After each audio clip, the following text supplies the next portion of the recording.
igreja missionária, né? Igreja enviando missionários deve ser uma igreja missionária. Atos capítulo 13, versículos 1 a 3.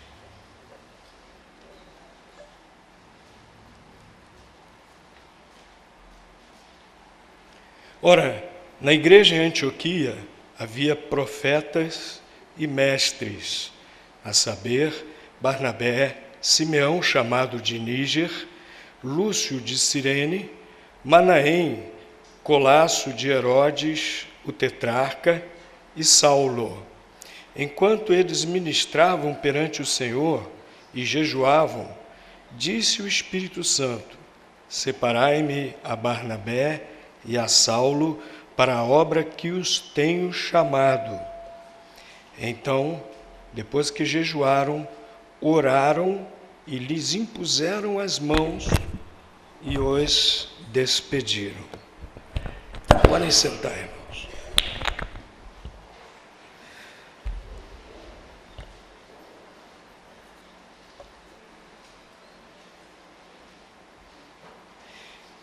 A igreja de Antioquia foi a primeira igreja a enviar missionários, a inaugurar a obra missionária. Quem deveria ter feito isso foi a primeira igreja cristã, a igreja de Jerusalém, mas não fez, com propósito, como finalidade. Fizeram isso como consequência de uma perseguição, a igreja de Jerusalém. O evangelho chegou a Antioquia por meio dos dispersos de Jerusalém. Os habitantes de Antioquia, na Síria, se converteram e teve origem essa igreja. E essa igreja, sim, em obediência ao Espírito Santo de Deus, foi a primeira igreja cristã a enviar missionários. Foi a primeira igreja cristã a fazer a obra missionária deliberadamente, obedecendo a Deus, né? E enviaram Barnabé e Saulo. E daí o livro de Atos se ocupa, daí para frente, o livro de Atos se ocupa dessa obra missionária sendo realizada pelo apóstolo Paulo. E eu queria chamar a atenção, como eu já falei para os irmãos, de algumas características dessa igreja que estavam na base para que ela fosse, de fato, uma igreja missionária. E, meus queridos, a vocação de toda a igreja é ser missionária, é fazer missões. Uma igreja que não se envolve com a obra missionária, ela perde a sua visão, ela perde a sua razão de ser. E é até mesmo lamentável que muitas igrejas hoje estejam mais voltadas para si mesmas e deixando de fazer a obra missionária. Não podemos perder essa visão, meus irmãos, que temos que realizar a obra missionária. É o nosso sopro de vida, é o nosso oxigênio realizar a obra missionária. As igrejas precisam sempre estar envolvidas com isso, como a igreja de Antioquia, que foi a primeira a fazer isso, né? A primeira característica que eu quero mostrar para os irmãos dessa igreja missionária, vamos voltar um pouquinho no livro de Atos, está no capítulo 11, versículo 26. Capítulo 11, versículo 26.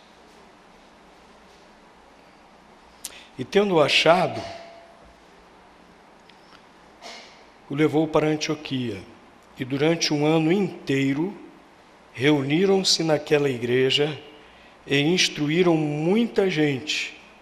E em Antioquia, os discípulos, pela primeira vez, foram chamados cristãos.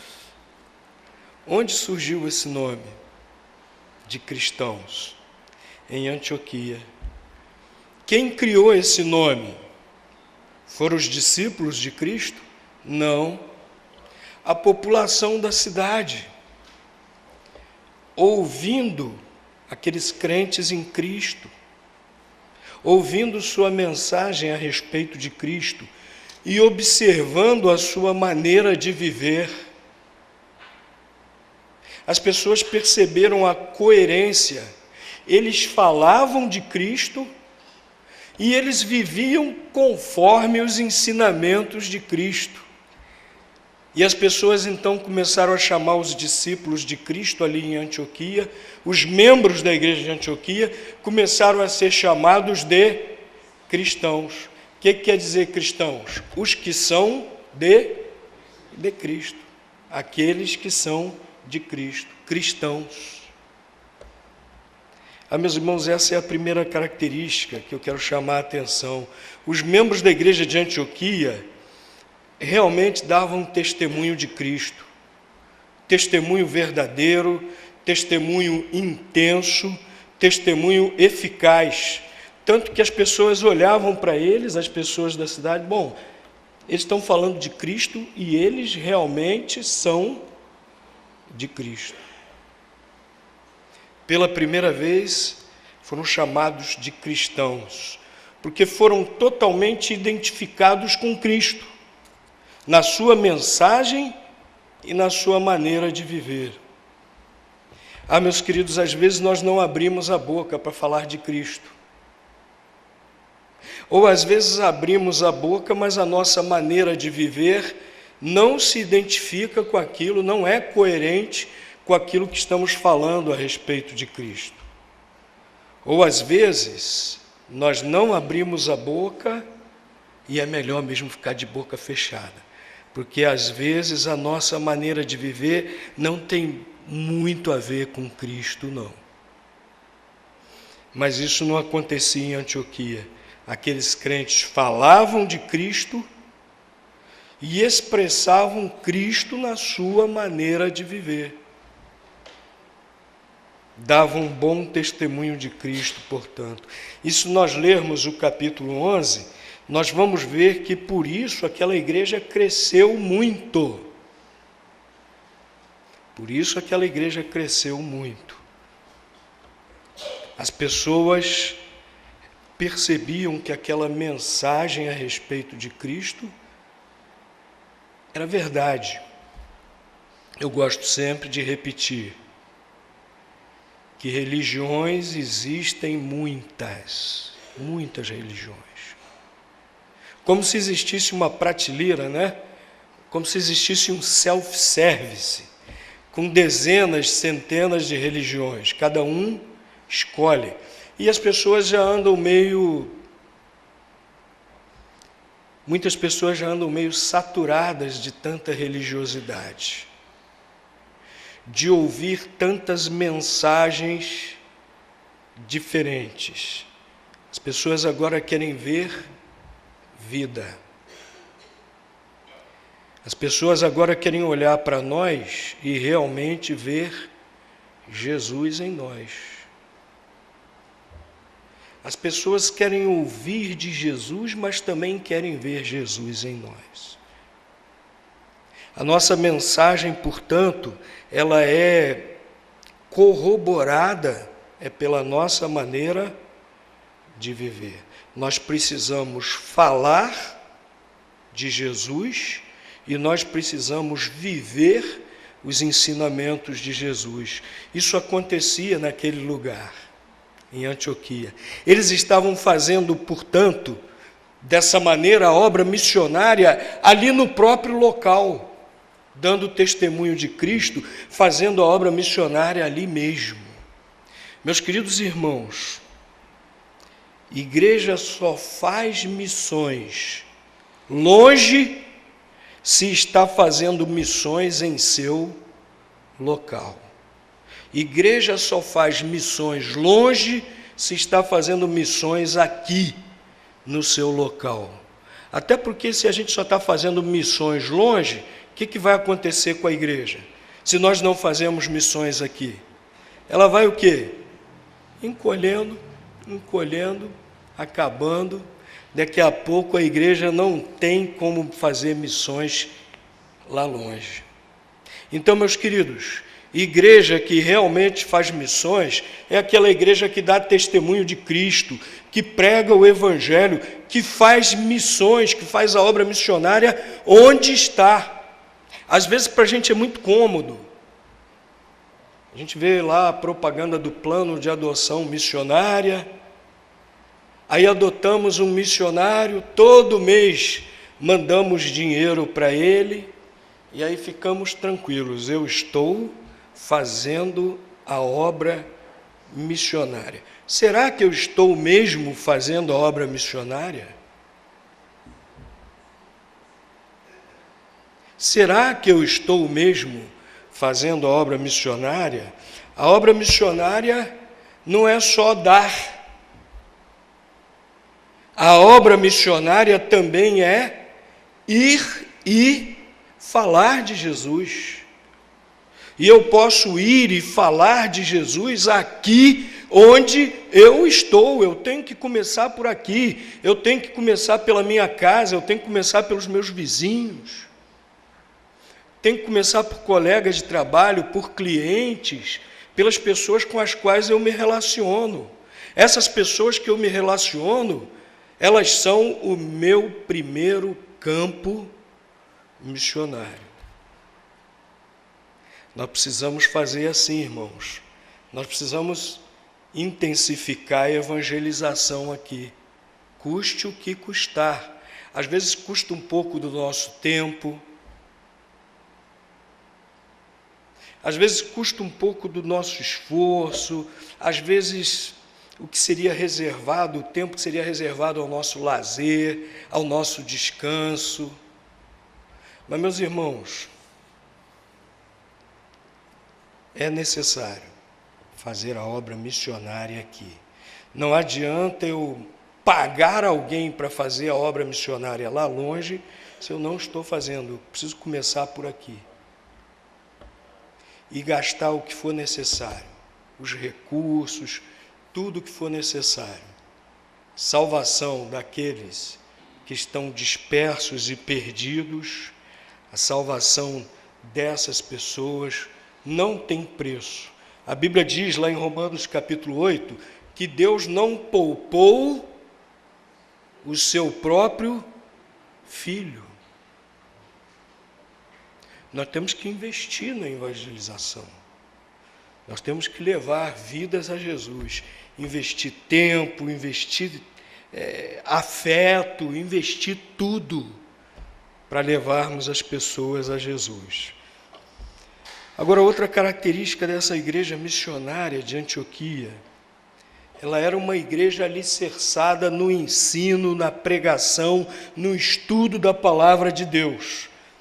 Voltando aqui ao capítulo 13, o texto que nós lemos, quantos líderes da igreja vocês contaram aí no versículo 1? Chegaram a contar? Contem quantos líderes dessa igreja são mencionados aqui no versículo 1. Hein? 5, não é? E eles eram o quê? Mestres e profetas. Eram líderes que se ocupavam do ensino e da pregação da palavra de Deus. E aquela igreja não tinha um só, 5. E olha, se pensarmos só em Paulo, considerado um dos homens mais cultos, mais bem preparados da sua época, cultura universal, lá em Atenas, ele recitou um poeta grego e mencionou filósofos gregos, pregando no Areópago, em Atenas.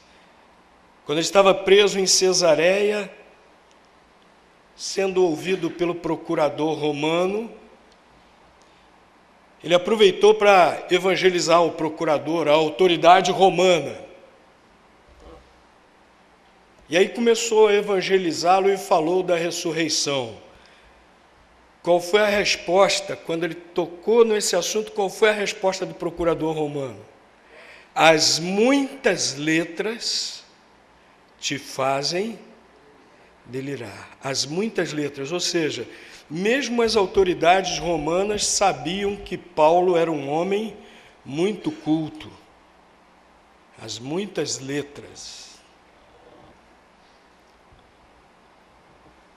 Mas ele era muito bem preparado, não era só por causa da sua cultura, não. Ele era muito bem preparado por causa do seu conhecimento bíblico, por causa da sua profunda experiência com Deus, e porque ele conhecia profundamente o Evangelho. Lá em Gálatas, na Epístola aos Gálatas, no capítulo 1, Paulo declara que o que ele aprendeu, não aprendeu dos homens, mas diretamente do Senhor Jesus Cristo. Era um deles, um dos mestres e profetas da igreja de Antioquia, Saulo, que se tornou o apóstolo Paulo. E o outro conhecido nessa lista, Barnabé. Estava lá no início da igreja de Jerusalém, presenciou tudo, aprendeu tudo. Um homem de Deus experimentado, experiente, cheio do Espírito Santo. O capítulo 11 menciona que Barnabé era homem de bem e cheio do Espírito Santo. E ainda havia mais 3 pastores e mestres. Mais 3. 5 pastores e mestres naquela igreja. Impossível que aquela igreja não estivesse sendo ensinada na palavra de Deus, impossível que os membros daquela igreja não estivessem realmente sendo alimentados pela palavra de Deus, com aqueles 5. E que levavam a sério o seu preparo para isso. Diz aqui que quando o Espírito Santo os falou, o que eles estavam fazendo? Servindo a Deus e jejuando. Não é que o jejum seja o objetivo. O seu serviço a Deus era tão intenso que eles deixaram a alimentação de lado, não queriam parar nem para comer. Com certeza estavam ali juntos, buscando na oração e na palavra de Deus, procurando o alimento para a sua igreja, porque diz que eles estavam servindo a Deus.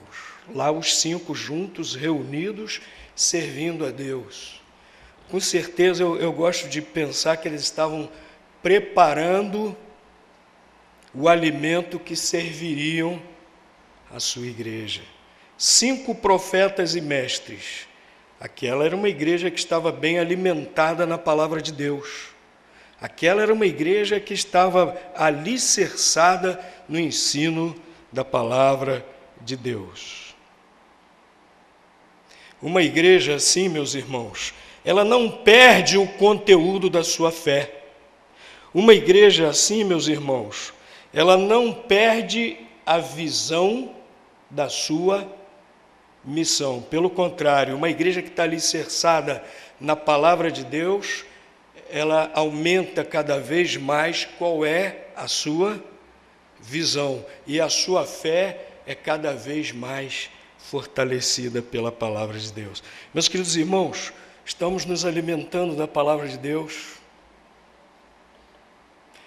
Lemos a Bíblia diariamente.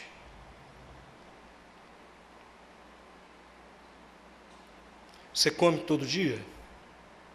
Pastor, ainda bem que eu sou batista. Batista não tem muito esse negócio de jejuar e eu como todo dia. Você come todo dia, né? Você lê a Bíblia todo dia? Você está lembrando de alimentar seu corpo todo dia. Você está lembrando de alimentar a sua alma, o seu espírito, a sua fé diariamente. pela leitura, pelo estudo da palavra de Deus. A escola bíblica dominical, é interessante, daqui da frente eu consigo observar. Quem vem de manhã para a escola bíblica dominical e quem vem à noite só para o culto. E é interessante, é como se praticamente se existissem duas igrejas. A igreja da manhã, que vem para a escola bíblica dominical, e a igreja da noite, que vem só para o culto.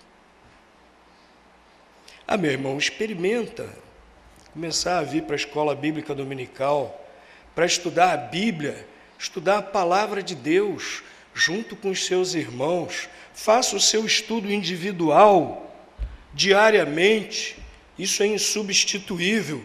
Ah, meus irmãos, mas também é insubstituível, também faz tão bem estudarmos a Bíblia, a palavra de Deus juntos, com os irmãos da igreja. Como isso nos fortalece, como isso nos edifica, como isso aumenta a nossa visão da obra de Deus. A igreja de Antioquia imediatamente respondeu sim ao Espírito Santo de Deus, porque era uma igreja que estava fortalecida, alicerçada na palavra de Deus. Mas, meus irmãos, aquela igreja também estava alicerçada na oração, a começar dos líderes, que nós já mencionamos aqui, que eles estavam servindo a Deus e jejuando. E quando eles enviaram Paulo e Barnabé como missionários, versículo 3 diz que eles novamente oraram com jejum, oraram intensamente durante um período, a igreja toda, agora não mais somente os líderes, a igreja toda, orando de uma maneira tão intensa que até deixaram de comer. Não é que para orar tenha que deixar de comer, mas vejam que era uma reunião de oração bem prolongada, que até atropelou a refeição. Vamos fazer aqui, meus irmãos, uma reunião de oração o dia inteiro? Vamos, pastor, mas desde que haja pausa para o almoço. Com eles não tinha nada disso de pausa para comer, não. Estavam ali preocupados com os seus 2 irmãos que seriam enviados para essa grande obra de pregar o Evangelho em outros lugares, e eles queriam orar, queriam interceder por esses irmãos, e foi ali oração demorada, todo mundo orando, intercedendo a Deus por Paulo, por Barnabé, pela obra que eles iriam realizar. E aí os enviaram dessa maneira. Era uma igreja que orava de verdade, Sábado que vem de manhã temos oração com café. Oramos pela igreja e pela obra missionária. Depois tomamos juntos o café da manhã. Fazemos isso todo mês, no primeiro sábado do mês.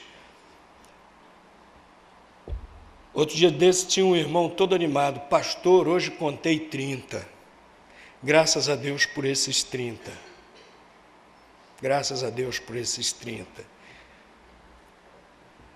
Que vem para orar pela igreja, para orar pela obra missionária, todo mês. Aí o culto hoje está com o salão repleto. Você chega aqui no culto de oração, quarta-feira, venha para ver, não vou dizer não, venha mesmo, você mesmo para ver. E para orar junto com a igreja. Meus irmãos, uma das coisas que o inimigo mais faz é procurar impedir os crentes de orarem. Que o inimigo tem medo da oração.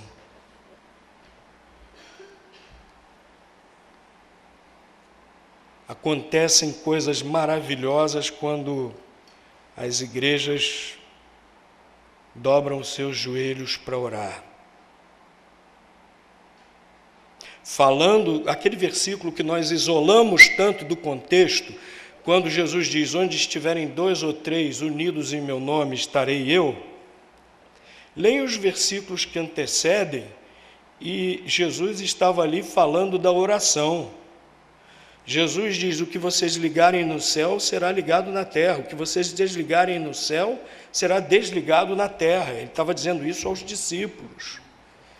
E ele diz: onde estiverem 2 ou 3 reunidos, ali estarei eu. Ele estava falando de oração. Deus se agrada dos seus servos reunidos na sua presença para orarem juntos. É insubstituível a oração individual, diária, constante. Apóstolo Paulo diz lá em 1 Tessalonicenses: orai sem cessar, sem esmorecer. A oração deve ser constante em nossas vidas, cada um de nós sempre orando. Jesus lá em Mateus capítulo 6, quando ensina como devemos orar, ele diz: entra no teu quarto, teu pai que te vê em segredo te recompensará. É muito importante, diariamente, sempre, nós orarmos, individualmente, constantemente. Mas é muito importante também, meus irmãos, nós nos unirmos em oração, a igreja se unir em oração. Nós vemos a igreja unida em oração várias vezes, aqui no livro de Atos dos Apóstolos. E é interessante que no capítulo 4, falando a respeito da igreja de Jerusalém, diz que eles estavam unidos em oração em um só espírito, como se fossem um só, concordando naquilo que estavam pedindo a Deus. A igreja de Antioquia orava.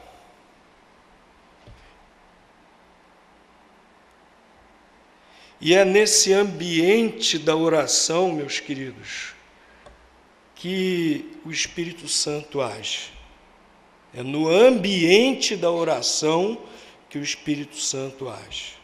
Nós estamos priorizando a oração, é prioridade em nossas vidas. Vamos priorizar a oração. E Deus realmente vai nos usar cada vez mais na sua obra missionária. Comecem intensificando suas orações pelo pastor Vandinei.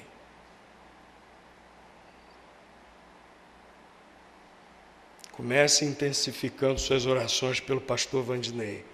E, meus irmãos, finalmente, há muitas características na igreja de Antioquia, mas a outra que eu quero destacar aqui, parece até óbvia, mas a igreja missionária, ela envia aqueles que o Espírito Santo escolhe. No sentido de ter boa vontade, a igreja de Antioquia, a ordem do Espírito Santo foi que separassem Saulo e Barnabé. Mas nossos pastores aqui, nós temos mais 3, mas vamos perder eles 2, não. Vamos fazer o seguinte, vamos enviar outros para essa obra. Às vezes, né? Às vezes tem irmão que pastor Dalto está indo muito para Itamonte, hein? Que pastor Dalto está indo muito para Lumiar? Que pastor Dalto está indo muito pregar não sei onde aí? Ah, meus irmãos, eles não tiveram esse tipo de atitude, não. O Espírito Santo orientou, vamos enviar Paulo e Barnabé. Essa obra é importante, é a obra missionária. Vamos expandir o Evangelho de Cristo para outros lugares. Vamos ganhar vidas preciosas para Jesus em outros lugares, por meio de Barnabé e Saulo. Que privilégio para a nossa igreja de Antioquia fazer isso. Vamos enviá-los, boa vontade. E o enviar aqui também é no sentido também, meus irmãos, de prover os recursos. Enviar de mãos vazias não é enviar, não. Eu creio que, sem sombra de dúvida, quando diz aqui que oraram por eles e os enviaram, O enviar aqui também é no sentido de prover os recursos. Uma igreja missionária, ela envia aqueles que o Espírito Santo escolhe. Uma igreja missionária, portanto, meus irmãos, não fica encolhendo as mãos na hora de prover os recursos da obra missionária, não. Nós estamos gastando muito com esses eventos na praia. Nós estamos gastando muito com o negócio de oferta para os missionários que vêm aqui fazer a promoção da junta de missões. Nós estamos gastando muito com oferta para missões quando nós temos tanta coisa para fazer aqui. Nós estamos gastando tanto dinheiro com isso, com aquilo outro, de missões, de evangelização. Para que gastar tanto dinheiro com isso tudo? Vamos investir aqui na nossa própria igreja. Isso é a voz daquele que não tem visão. Igreja não é instituição para acumular lucro. Eu fico muito feliz que o dízimo que eu dou, a nossa igreja gasta. A nossa igreja gasta. Não fica guardando no banco. Para quê? Para depois chegar aqui na Assembleia e ler. Dinheiro da igreja aplicada, 500 mil. Estou dando um exemplo, é lógico que não é isso, né? Para que 500 mil guardado, aplicado?